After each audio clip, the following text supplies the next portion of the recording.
ሰላም ጤና ይስጥልኝ የቻናላችን ቤተሰቦች። እኔ እኮ መሳል አልችልም የስዕል ተሰጥኦ የለኝም ብለው አስበው ያውቃሉ? መስመር እንኳን ቀጥ አድርገው መሳል የማይችሉ እየመሰላቸው ተስፋ የሚቆርጡ ብዙ ሰዎች አሉ። ነገር ግን እውነታው ይሄ አይደለም። ስዕል ልክ እንደ ብስክሌት መንዳት ወይም እንደ መኪና መንዳት በልምምድ የሚገኝ ጥበብ ነው። በዚህ ቪዲዮ ከዜሮ ተነስተው ጎበዝ ሰዓሊ ለመሆን ማድረግ ያለቦትን 5 ወሳኝ ነገሮች አሳያቸዋለሁ። እስከ መጨረሻው ከተከታተላችሁኝ በኋላ በራሳችሁ ላይ ለውጥ ማየት ትጀምራላችሁ። ዝግጁ ከሆናችሁ ወደ ቪዲዮ። በመጀመሪያም ከመሰረታዊ ቅርጾች መጀመር።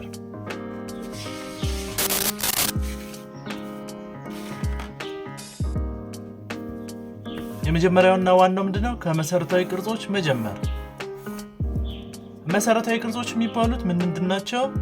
አንደኛውና ዋናው ከመሰረታዊ ቅርጾች መጀመር እንደመሆኑ ወዲያውኑ ውስብስብ የሆኑ ሰዎችን ወይም ትልልቅ መልክዓ ምድሮችን ለመሳል አትሞክሩ። በዓለም ላይ የምናያቸው ነገሮች በሙሉ የተሰሩት ከ4 ቅርጾች ነው። እነሱ ክብ፣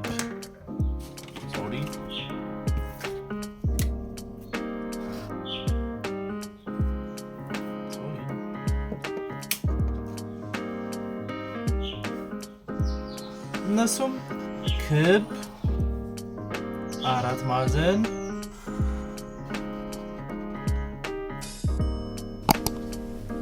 ሶስት ማዕዘን እና ምንድናቸው? ሲሊንደር ናቸው።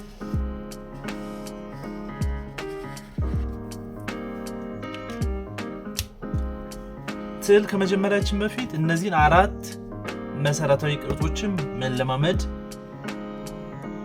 ተገቢ ነው። እነዚህን ቅርጾች ያለምንም መሪ ወይም ህግ በእጃችሁ በትክክል መሳል ተለማመዱ።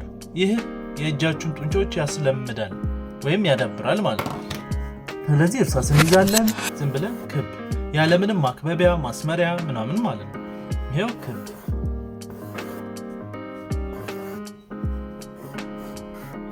አራት ማዕዘን ያለምንም ማስመሪያ ማለት ነው። ቢሳሳትም ችግር የለውም፣ እጃችሁ ፕራክቲስ እያደረጋችሁ ስለሆነ ማለት ነው።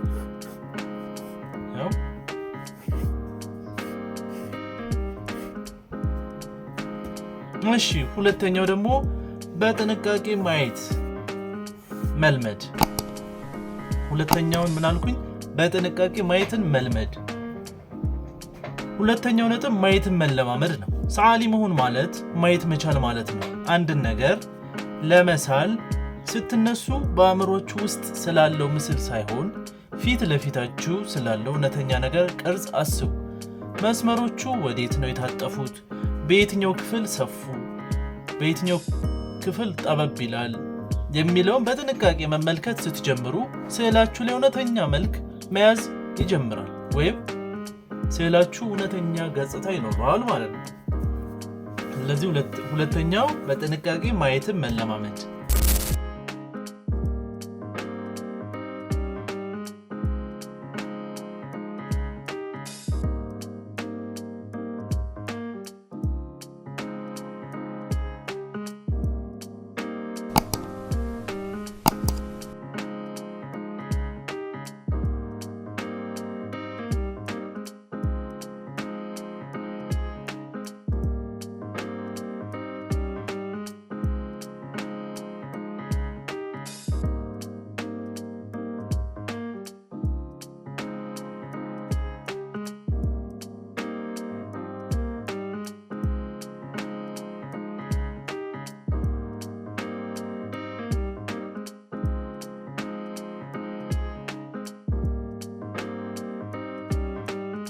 ሶስተኛው ምንድነው?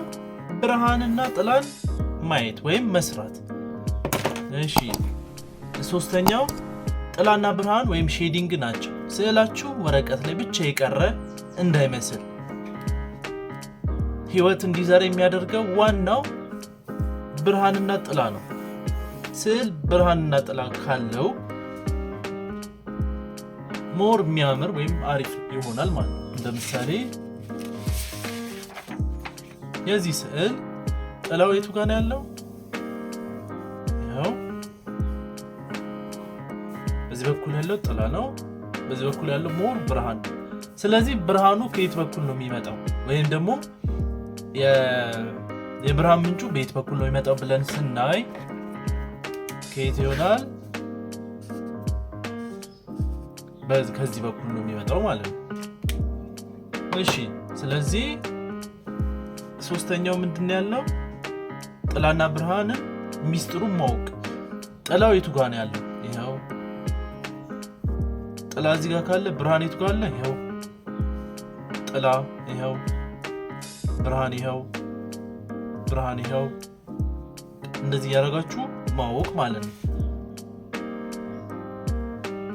ብርሃን ከየት በኩል እንደመጣ ማወቁ ሞር ጥላና ብርሃኑ የቱ ጋር እንዳለ እንድንለይ ያደርገናል። ወይም ብርሃኑ በዚህ በኩል የመጣ እንደሆነ ስላወቅኩኝ ሞር ብርሃኑ ወይም የብርሃን ፓርቱ በዚህ በኩል ይሆናል ማለት ነው። ስለዚህ ብርሃኑ እዚህ ጋር ካለ ጥላው በየት በኩል ይሆናል? በዚህኛው በኩል ማለት ነው።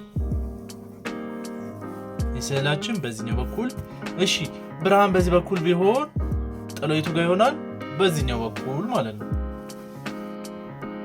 ብርሃኑ የቱ ጋር ይሆናል? እዚህ ጋር ማለት ነው። ስለዚህ እሱን ሞር እንትን ማለት ያስፈልጋል ማለት ነው። ሞር ብርሃን ያረፈበት ቦታ ምን ይላል? ፈዘዝ ይላል። ተቃራኒው ደግሞ ምን ይላል? ይጨልማል ማለት ነው። ይሄው ይህንን በእርሳስ በማደብዘዝና በማድመቅ ስትለማመዱ ስዕላችሁ በጣም አሪፍ እየሆነ ይሄዳል ማለት ነው። እሺ አራተኛው ደግሞ በየቀኑ ለ20 ደቂቃ መለማመድ ወይም የ20 ደቂቃ ህግ። ይህም አራተኛውና ትልቁ ሚስጥር በየቀኑ መለማመድ ነው። በሳምንት አንድ ቀን 5 ሰዓት ከመሳል በየቀኑ 20 ደቂቃ ብቻ መሳል እጅግ በጣም ፈጣን ለውጥ ያመጣል። አንድ ትንሽ የማስታወሻ ደብተር ወይም ስኬችቡክ ይኖራችሁ አውቶቡስ ውስጥ፣ ካፌ ውስጥ ወይም እረፍት ሲኖራችሁ ያገኛችሁበት ቦታ ሁሉ መሳል። አምስተኛው ከሌሎች መማር፣ ከሌሎች መማርን ማዳበር። የሌሎች ስራዎችን ማጥናት በጣም አሪፍ ነው። ለመማር ስትሉ የሌሎችን ሰዓሊያን ስራዎች ገልብጣችሁ ለመሳል ሞክሩ። እነሱ መስመሩን እንዴት ተጠቀሙት፣ ቀለሙን እንዴት አቀላቀሉት የሚለው ማጥናት የእናንተን እውቀት ያሳድጋል። ስህተት ስትሰሩ ደግሞ በፍጹም ተስፋ አትቁረጡ። ስህተት የሂደቱ አንዱ አካል ነው። እንግዲህ አስታውሱ፣ ማንኛውም ነገር ወይም ማንም ሰው በአንድ ጀንበር ሰዓሊ አይሆንም። ዋናው ነገር መጀመርና አለማቆም ነው። ዛሬውኑ እርሳስና ወረቀታችሁን ይዛችሁ መለማመድ ጀምሩ። ቪዲዮ ከተመቻችሁና ጠቃሚ ነው ካገኛችሁት ላይክ ማድረጋችሁን እንዳትረሱ። ለቻናላችን አዲስ ከሆናችሁ ደግሞ የስዕል ጥበብን በጋራ የምንማርበት ቻናል በመሆኑ ሰብስክራይብ በማድረግ ቤተሰብ ይሁኑ። በቀጣይ ቪዲዮ እስከምንገናኝ ሰላም።